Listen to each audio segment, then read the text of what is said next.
Good morning. I'm Chintala. I'm a program manager on the Azure Cosmos DB team.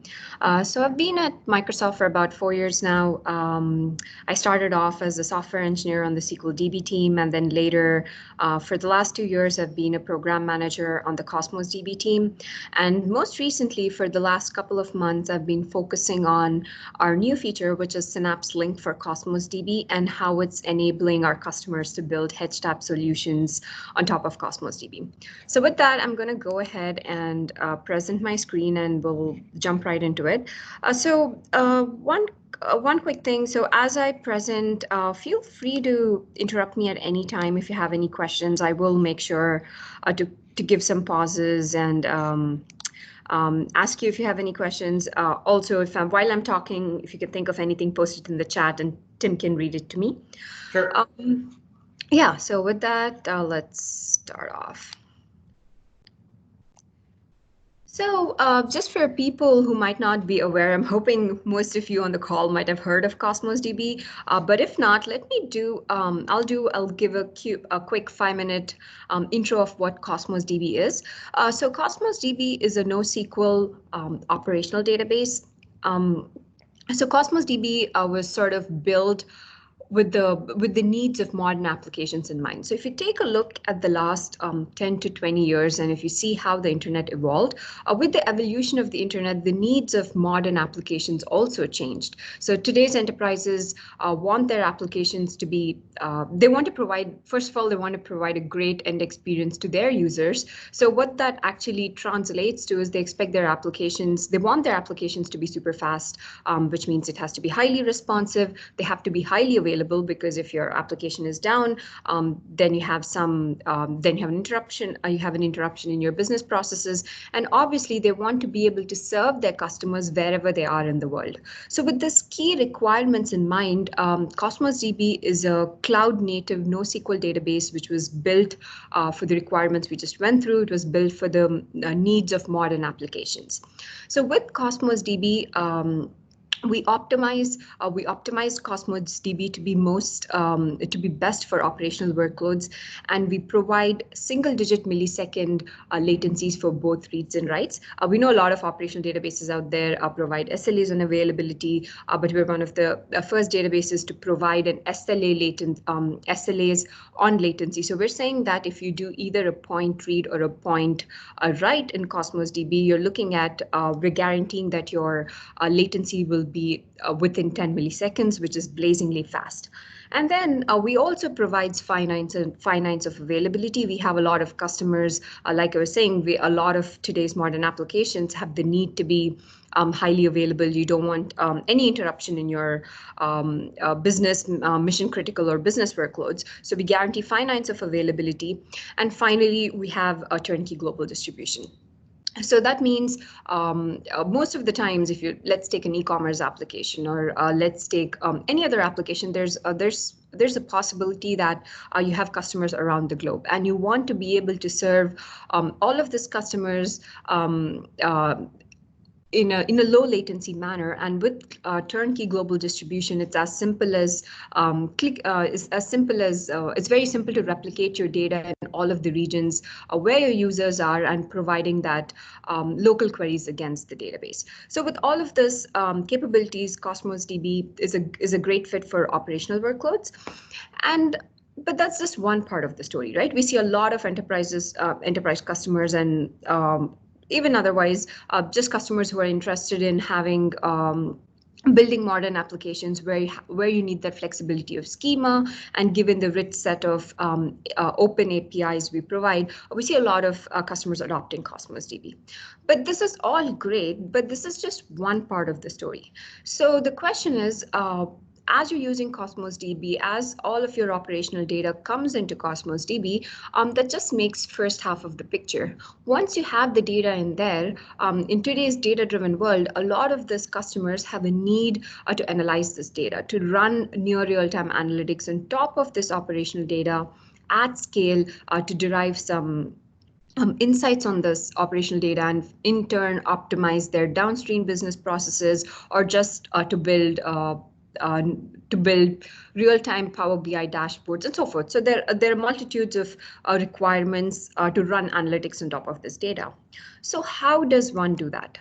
So there are two ways to do it as of today. So first thing is you use Cosmos DB for both your transactional needs and analytical needs. So what that means is as your data comes into Cosmos DB, you're leveraging Cosmos DB as your operational store.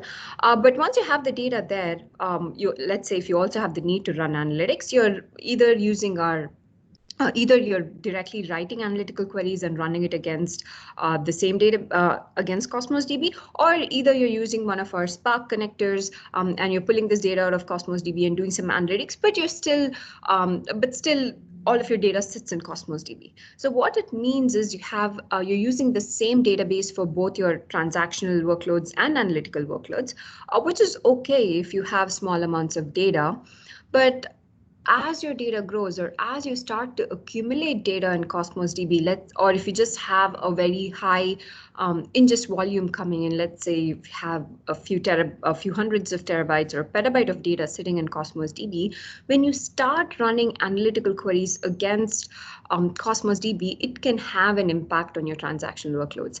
And here's why. So if you take a typical analytical query, if you see, okay, for example, a good analytical query could be a simple analytical query could be like you're going to group by a particular column. What that essentially translates to is your analytical query will need to scan through large volumes of data to answer that particular analytical query. And this is because of the way we store the data in Cosmos DB. So like I mentioned in my previous slide, Cosmos DB was made and optimized for operational workloads. And the way we do that is we store all of the data in a row-oriented format. So this is most suitable. This is the most suitable for point reads, point queries, and it's very efficient for operational queries. So row-oriented format is how all of the data is sitting in Cosmos DB. So the minute you start running analytical queries where you're grouping by a particular column, you're scanning through huge volumes of data, which makes it resource intensive. So in Cosmos DB world, if you're aware of this, we have a term called request units. So you can think of it as throughput. So you provision a certain amount of throughput of your transactional workloads. And when you start running analytical queries, since it's resource intensive, it will start consuming a lot of this provisioned RUs, which might in turn have a huge performance impact on your transactional workloads, which we don't want and which a lot of customers are not okay with. So in order to avoid this, to move away from having a performance impact on the transactional workloads, what we see customers do is move this data outside of Cosmos DB. So you're using Cosmos DB as your database for your transactional workload. So you can think of it as your OLTP system. And now once you have that data there, you're extracting this data out of Cosmos DB. And you're going to optimize the format for a more analytical friendly format, for example, a column oriented format, and you put it in a data lake. So only then, first thing here is you have to, this extraction pipelines or this ETL jobs are run only once every few hours or once every few days. So there's a latency associated with it. And then the customer is also now having to manage this format. So they're responsible for converting this from a row-oriented format to a column-oriented format or any other format that's more suitable for analytics. And then also maintaining the consistency between the data, right? So once you do that extraction, if you have updates to your data in Cosmos DB or as your new data comes in, you will have to keep it consistent. So you're managing all of that.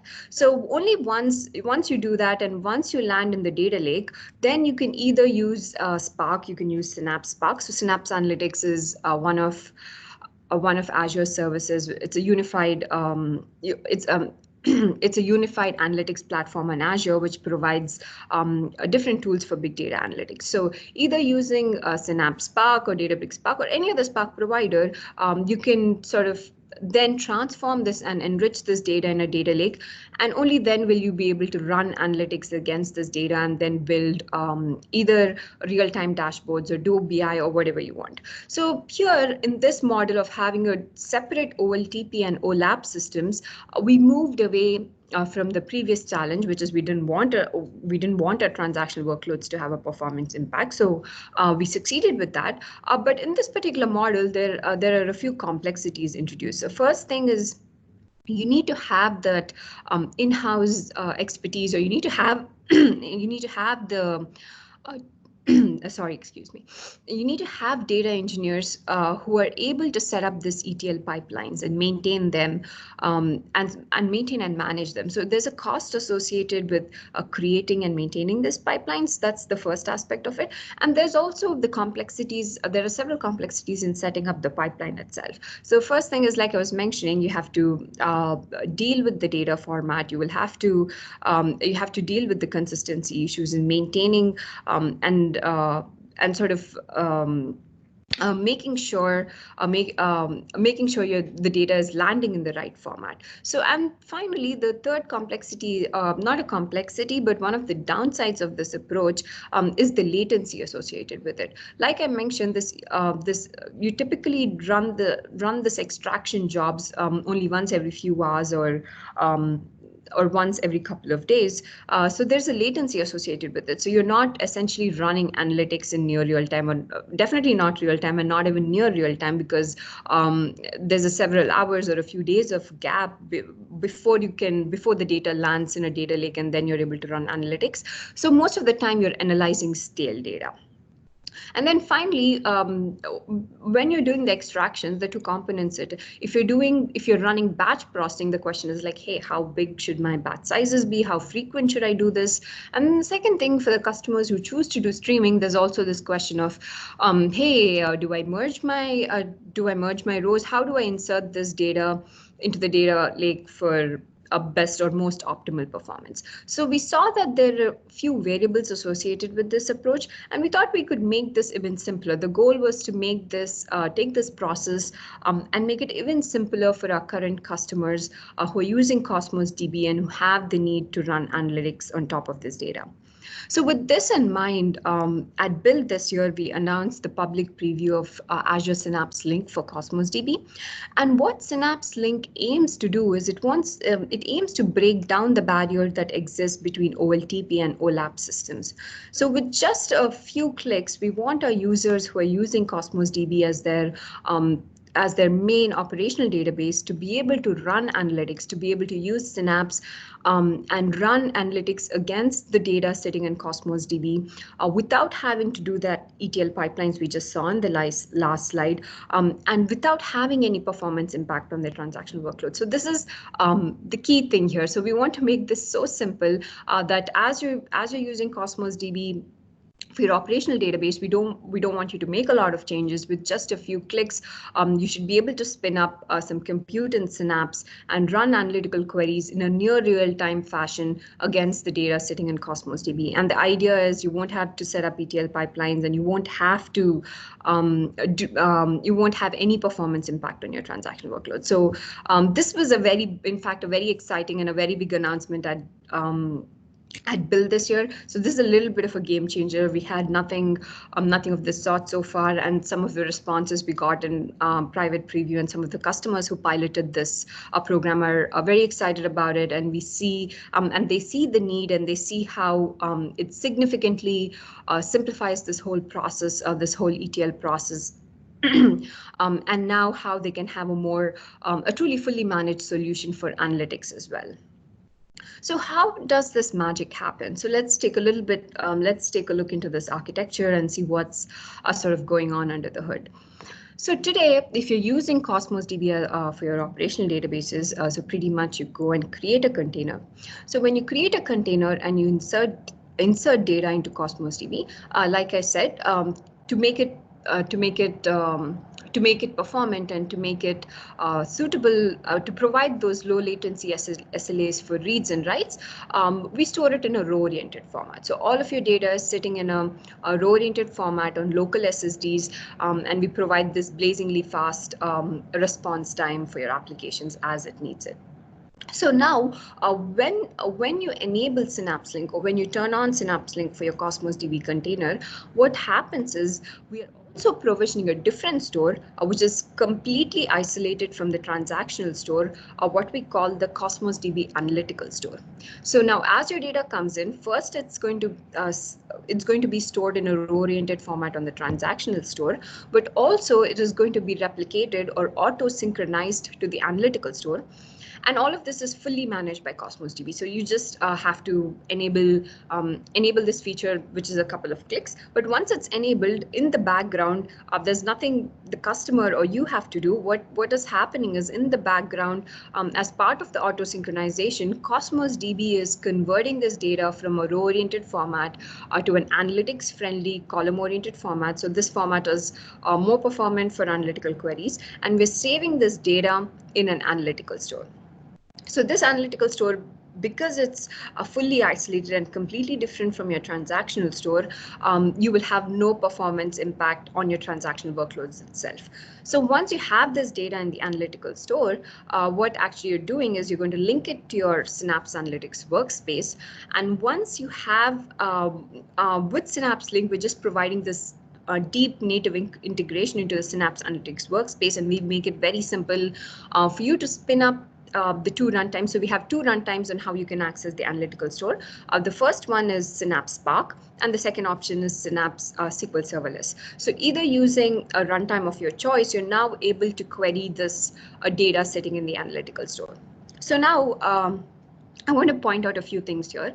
So first one is the latency aspect of it. We said Synapse Link can enable near real-time analytics. So what does that actually mean? What is near real-time analytics? So what we mean by that here is, as of today in public preview, as your data comes into the transactional store, we are saying that your data will be available in the analytical store in a analytical friendly format within 5 minutes. So the upper bound of public preview is 5 minutes, but on an average, we see that it's available in the analytical store to analyze within 2 minutes. So that is a huge improvement from what we see our customers do today with the ETL processes, where the latency is a couple of hours. So in fact, when you turn on Synapse Link, you're now able to do analytics on this operational data in a couple of minutes, in a few minutes, which is a near real-time fashion, which gives the customers to power to analyze this data in real time and make decisions in a more real-time fashion.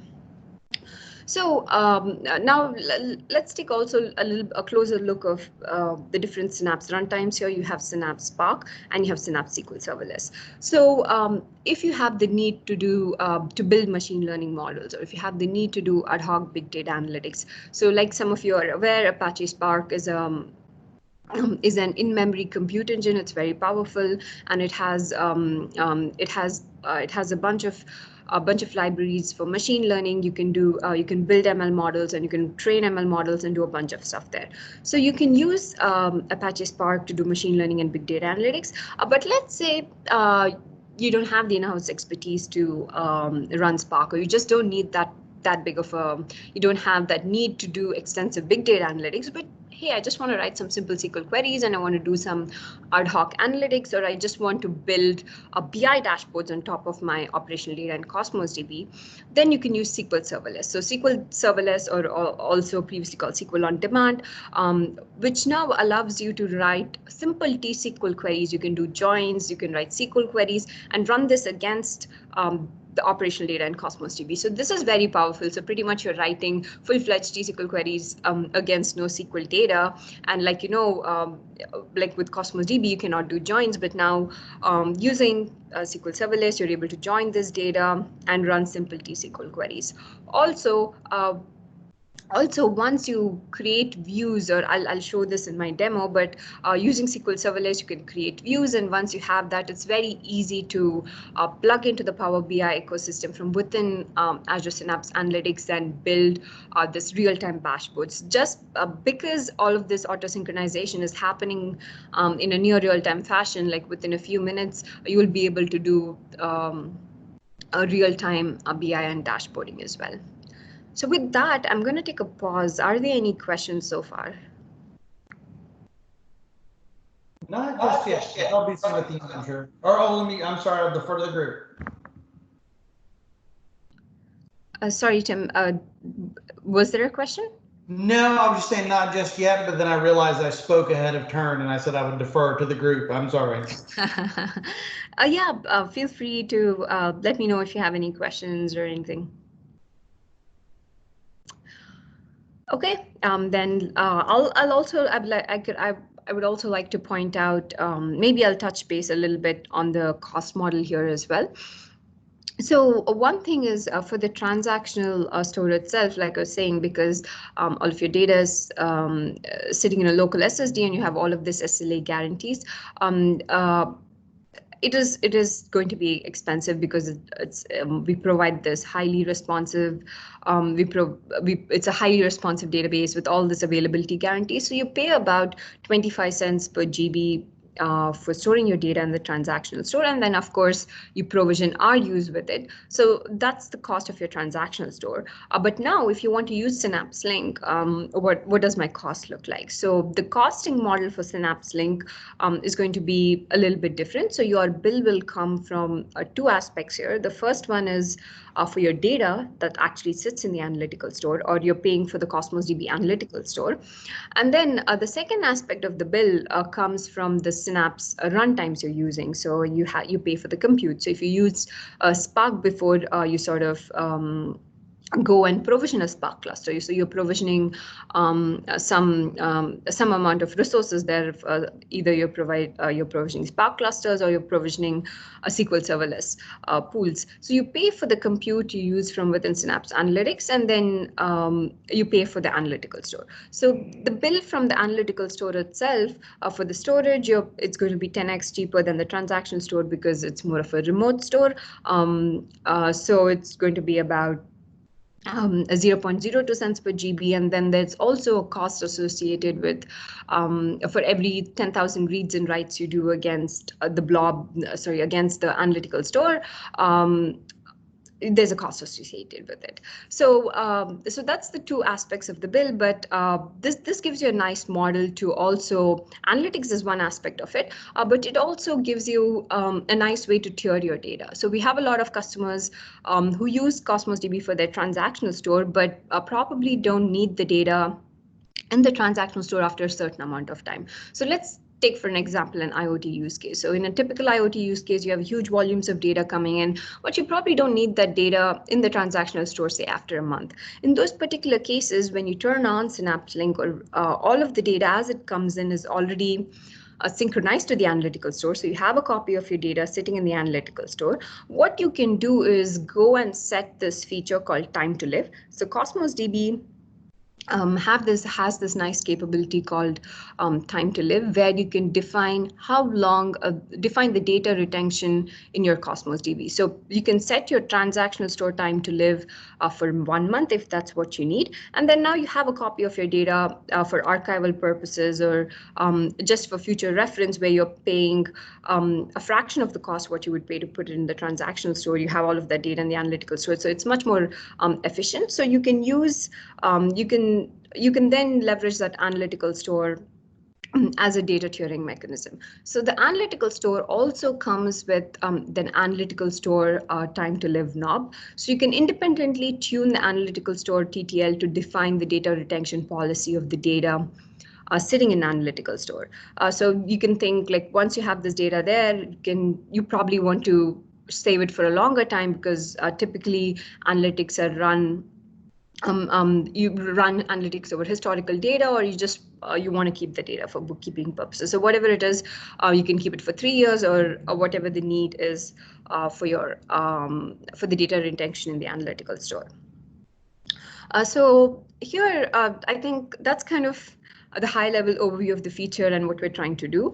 So just sort of to summarize, so basically, with Synapse Link, we want to make running analytics on data in Cosmos to be very, very simple. So we've internalized all of that ETL processes, and we're storing this data in a very analytics friendly format in a completely isolated analytical store, which is fully managed by Cosmos DB, where the user doesn't have to worry about the data conversions or the managing of the formats or managing of the underlying this store itself. So it's a fully managed solution.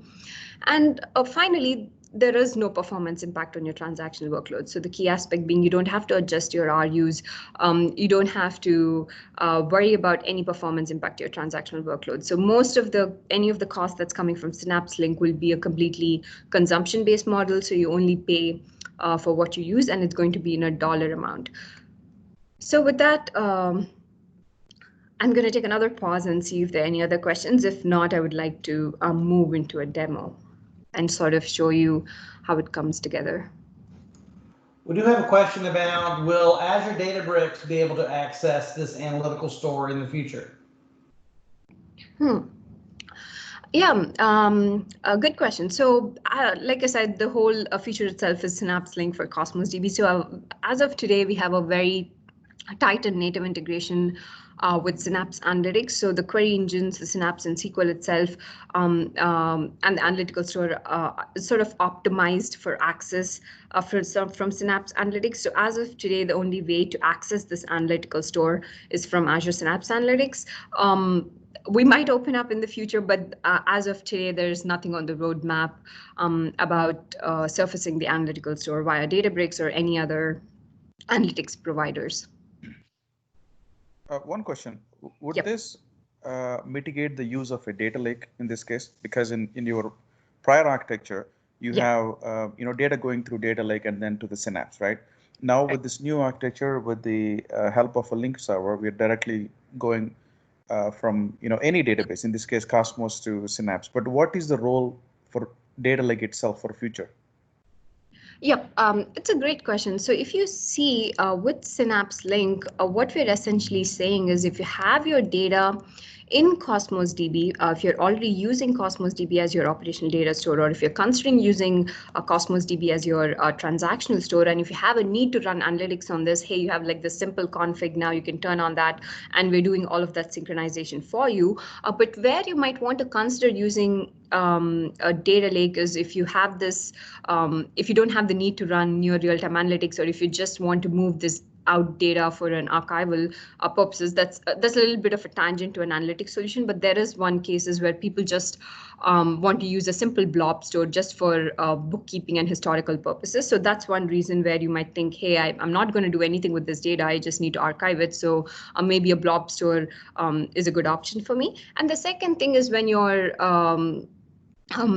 when you might so the idea is to sort of internalize the data lake, but if you're saying when exactly you would want to use the data lake, another thing I can think of is you have a multi-cloud solution and you have the need to sort of dump all of the data from different sources and clean it and then put it in a data warehouse, or you have this need to merge data from multiple sources and have a traditional data warehouse solution. That's where maybe also you want to consider another approach that's not Synapse Link.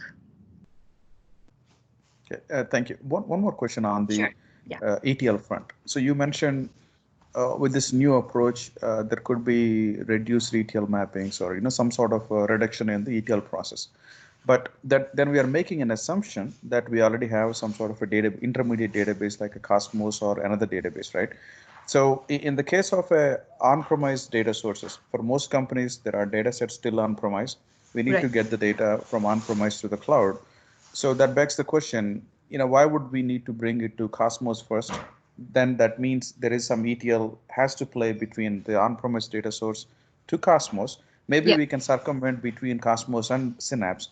Rather, we may prefer run the ETL directly to the Synapse. So what is the advantage in that scenario?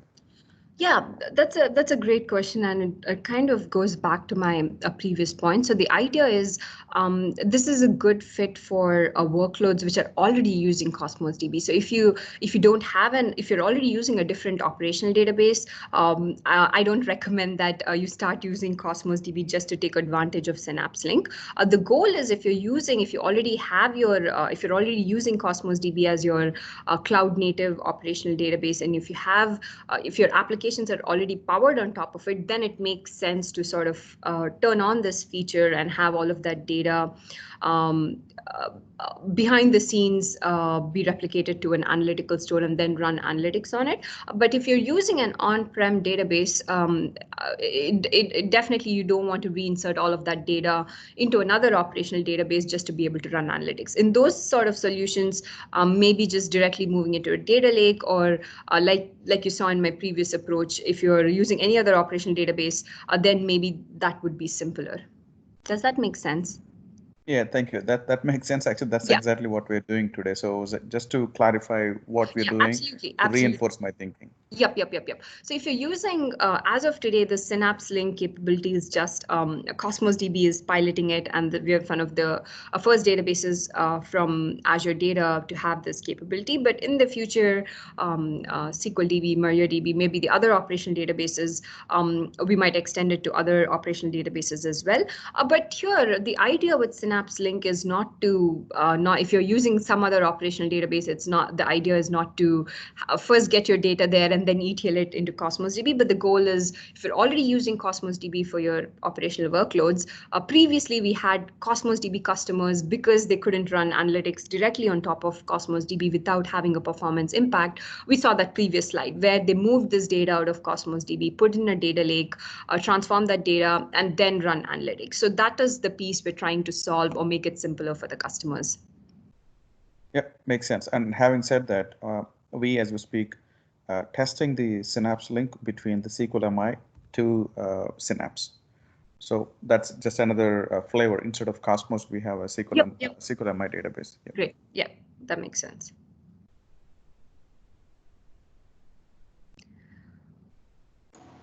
All right, looks like no further questions. Thanks for the input. Yeah, of course. Let's take a look at the demo. So in today's scenario, to just sort of see in action some of the capabilities we saw, or what we can do with Synapse Link. In today's scenario, we have this retailer who's looking to build a supply chain management system on top of Cosmos DB. So what that means is they're using Cosmos DB as their transactional database, and all of their retail operations across thousands of locations, all of their tracking inventory over the different SKUs of products they sell are coming into Cosmos DB in their transaction store. It's all sitting in the it's all coming into the Cosmos DB container. So they're using Cosmos DB as the transactional store for all of this information. And what they want to do is they want to be able to do enable two scenarios on top of this. First one is we're going to see how we can build an end-to-end sales forecasting pipeline on top of this data in Cosmos DB. And the second one, the second thing is we're going to see how easy it is to do real-time BI dashboarding and reporting also on top of this data in Cosmos DB. So with that, let me pull up my browser. So if you used a Cosmos DB before, some of you might be familiar here. So I'm within the Azure portal. I'm in the Data Explorer blade of my Cosmos DB account, and this is what it looks like. So here, the first thing to use Synapse Link is there are two knobs you have to turn on. The first one is you have to enable Synapse Link at your Cosmos DB account level, and the second thing is creating an analytical store enabled container. So to turn on Synapse Link, so once you're in the Azure portal, if you go to the features blade, you see this Azure Synapse Link. Currently it's off, but you can click on it and you can enable it. Why is it? Let me just refresh that. But anyway, it should show up in your features blade, and by clicking on it, of course, I don't know why it's probably some internet connection issue. But anyway, from within the features blade, you should be able to click on it and say enable. Once you enable Synapse Link at your account level, that's when you'll be able to create an analytical store enabled container. So turning on Synapse Link is a prerequisite. So once you do that, when you go to the Data Explorer and you create a new container, you'll have an option that says Analytical Store. Right now it's grayed out because I did not turn on Synapse Link on this particular account. But you also have this capability to enable it from here. So once you enable Synapse Link on this account, it's just as two simple clicks. You first enable Synapse Link. You can also do this programmatically using our different SDKs. And once you do that, you turn on, you say you want to enable Analytical Store and click OK, and you just created a container like you normally would. Now, as your data comes in, into your Cosmos DB account, all of the data will get replicated to the Analytical Store. So all a customer needs to do is just opt into that feature, and that's about it. Behind the scenes, we do all of that replication from the transaction store, convert it into a column-oriented store, and put it in an analytical store. So here, what I have is the actual database for our demo today, and I've turned on Analytical Store. I have turned on Analytical Store on this particular Cosmos DB account, and I've created Analytical Store enabled collections. So here, if I go to my Data Explorer, I have the Surface Sales DB, which is the demo database, which is the demo we're going to see today, and have 3 different containers here. So what we're trying to do for this particular demo is we want to track, we want to build a sales forecasting pipeline of the Surface sales across the different Microsoft stores. So we have some of that data.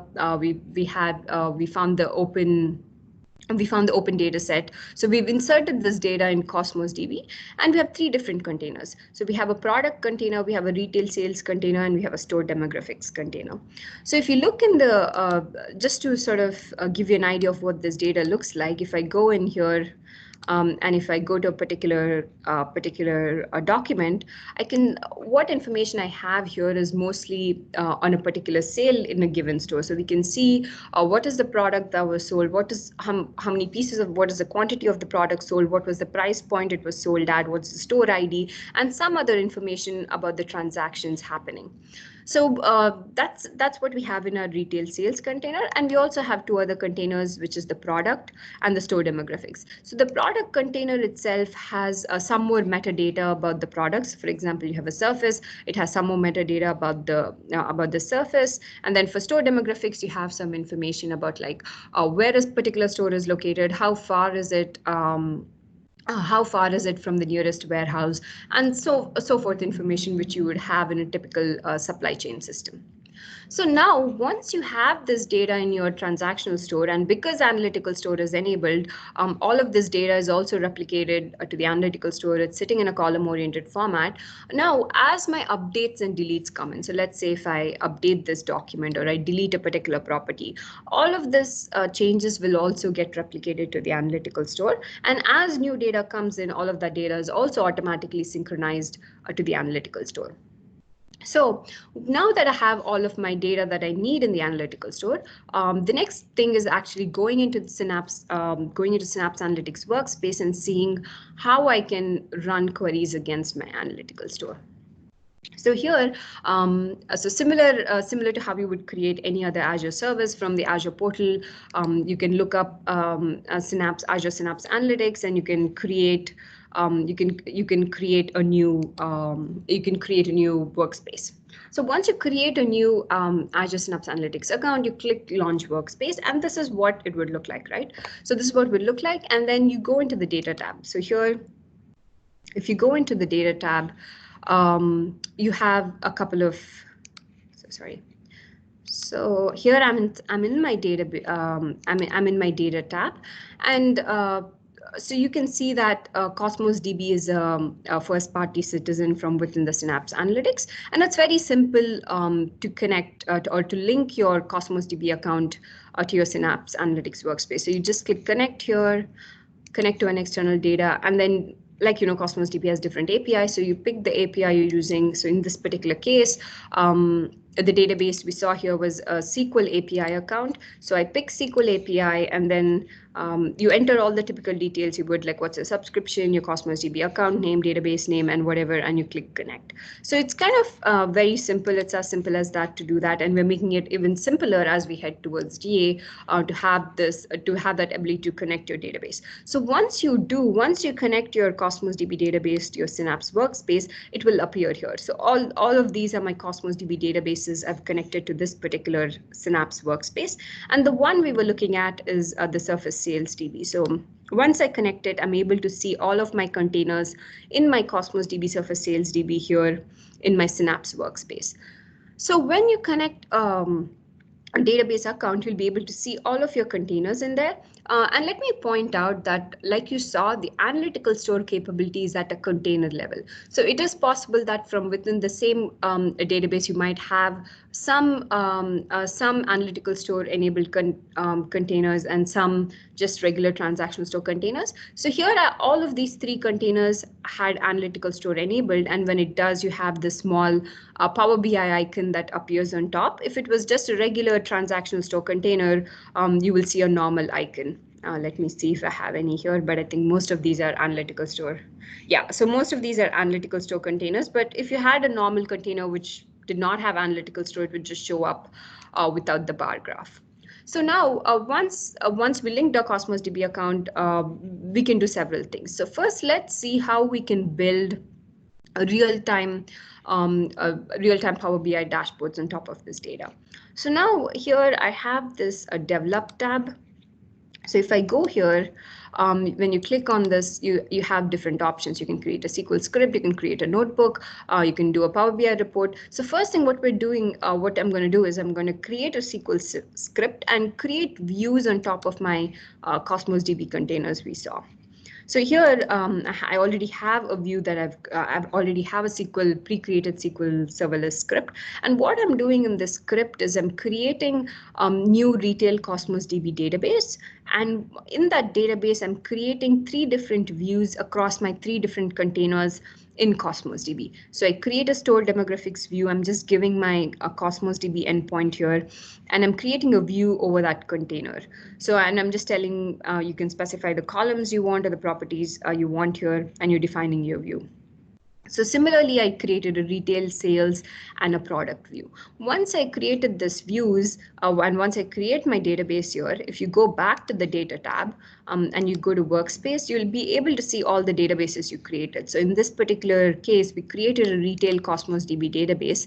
And if I expand that, if you go to views, you will see the 3 different views you created. So you have your SQL views here. You can think of it almost like creating a normal SQL view. So you have your product, retail sales, and store demographics. So once you have the SQL views, you can just write simple T-SQL queries and run those queries. You can join the 3 different views. You can do joins across the product, retail, sales, and store demographics. You can enrich this data and sort of run ad hoc analytical queries over this. So that's one thing you could do, but you can also build a Power BI dashboards. So here, if I go back to the develop tab, it's very easy to sort of just connect your Power BI account from within the Synapse Workspace. And I've already done that. And what I did here is I've created some sample Power BI reports over our views we just created. So here, what I have here is it's just taking a few minutes to load. Yep. So here you can see that it shows me the 3 different views I have here. So I have the product, retail, sales, and the store demographics view, and it shows you can choose which of the columns or properties you want to use to build your reporting tools. And it's very simple. It's just you pick the visualization whether you want to build a bar graph, whatever it is, and that's about it, right?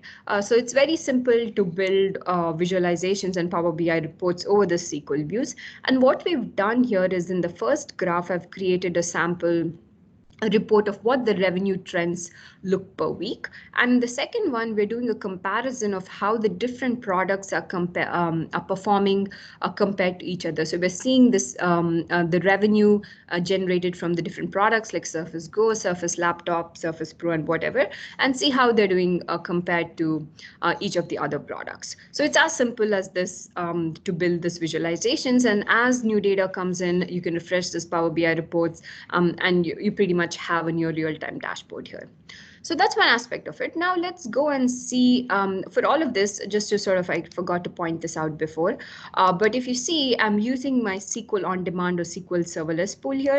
So to create views and to do all of this T-SQL queries, if you remember, we saw that we could use two different runtimes from Synapse to query analytical store. So the first one is the SQL serverless. So that's what we are using.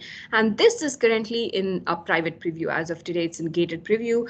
So if you would like to access it, just reach out to the Cosmos DB product team, and we're onboarding customers on a case-by-case basis. But we hope to make this available or make this available in public preview pretty soon. So that's the SQL on demand aspect of it. And then, like I mentioned, we can also use Spark. And for that particular aspect, let's take a look at how we can create a notebook and do sales forecasting over our data in Cosmos DB.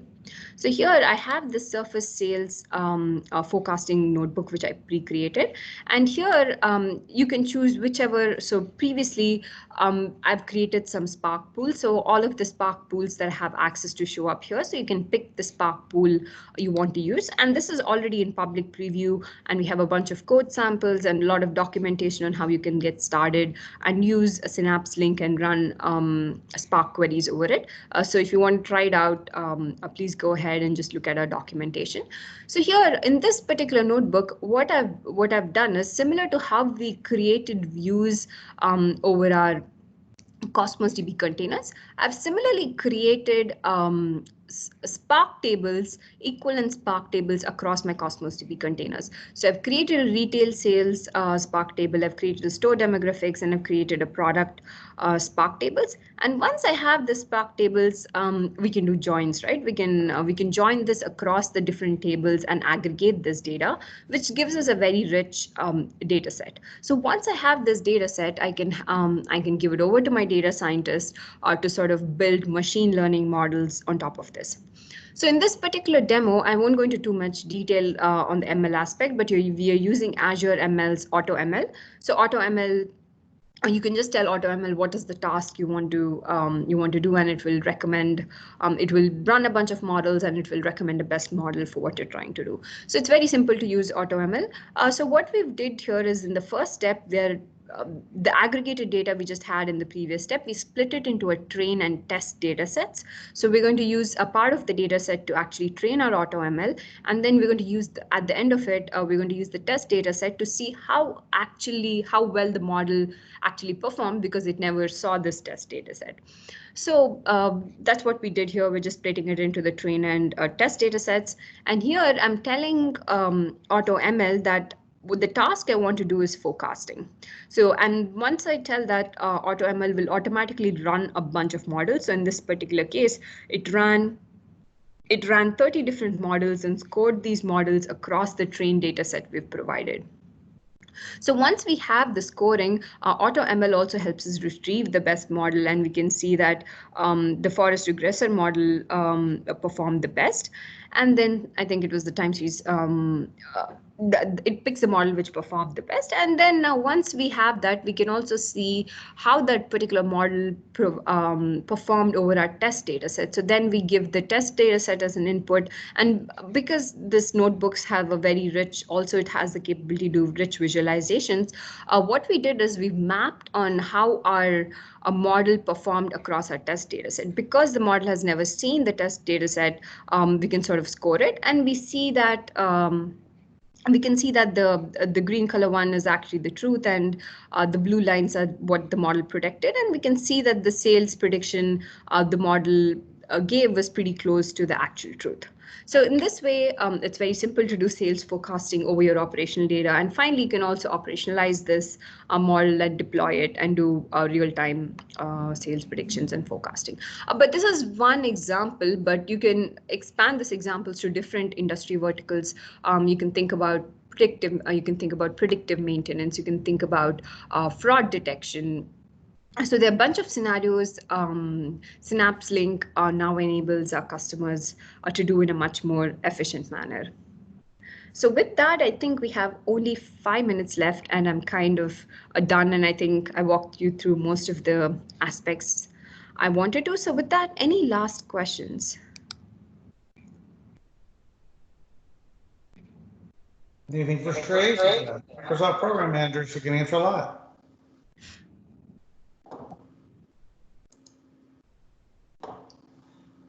Oh, we have one from KT.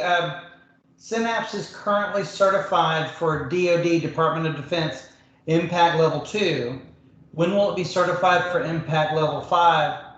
I need this solution for Department of Defense. Yeah, I kind of to be transparent, I'm not sure what that impact level really means, but I can connect you if you have that particular question. I can also connect you to a PM to one of the PMs from the Synapse Analytics group who might be able to better answer that question. Okay.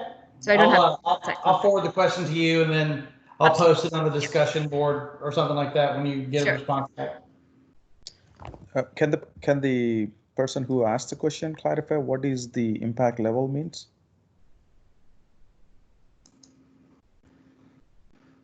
I think this is just Tim chiming in. I think it has to do with Department of Defense has certain hardware and software requirements to operate on their networks. And if you have a piece of a software service or cloud service or infrastructure piece, it has to be certified at a certain level.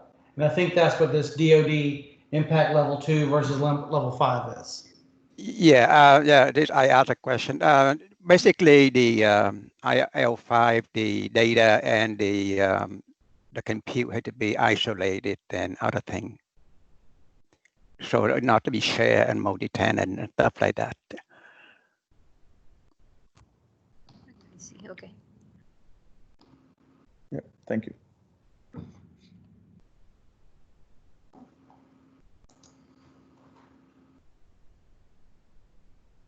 Well, all right. If there's no other questions, Sri, thank you very, very much for the awesome presentation and demo. Again, folks, we'll see you later next week for the Azure Data Fest. We'll have the schedule. It's already posted, and I was supposed to post it out earlier, but I'll get it out later today, and we'll get the team's links out for the tracks later in the weeks. Thank you very much, Sri. Thank you so much, Tim. Thank you, everyone, for attending. Thank you. I'll go ahead and hit stop recording. Thank you. Thank you. Bye-bye. Bye-bye.